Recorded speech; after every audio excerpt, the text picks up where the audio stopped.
Rolls-Royce is never about excitement. This isn't a car you drive when you want your heart to beat faster. This is your $750,000 zone of contentment.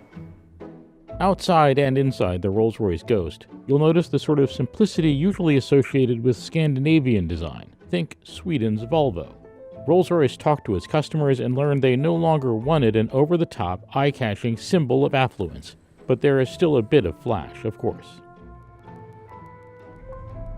Driving a Rolls-Royce is a really unique experience.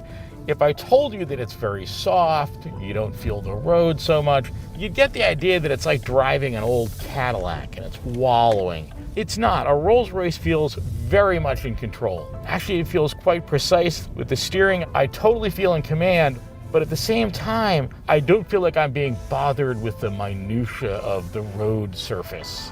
The Ghost is Rolls-Royce's smaller, more driver-friendly sedan. It blends in better on the road than Rolls-Royce's bigger, showier Phantom. But at over 18 feet, it's still enormous.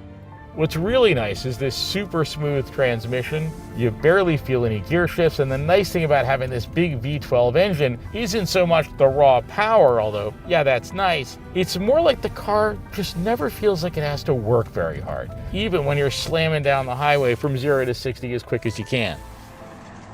Cameras detect surface changes and imperfections on the road ahead, so the suspension can be prepared to react to them.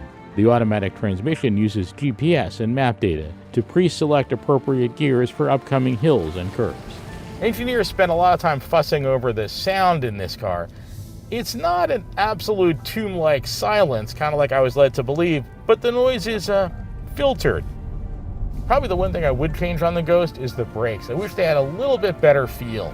They do a fine job of stopping the car, but they don't communicate the way, for example, the steering does. I don't get the sense of knowing exactly where I'm going to stop this car once I press on the brakes. For the person who buys a Rolls-Royce Ghost, this isn't going to be the only car they have. They'll probably have Ferraris, maybe a Lamborghini, but this will be the car they get in when they want to take their blood pressure down.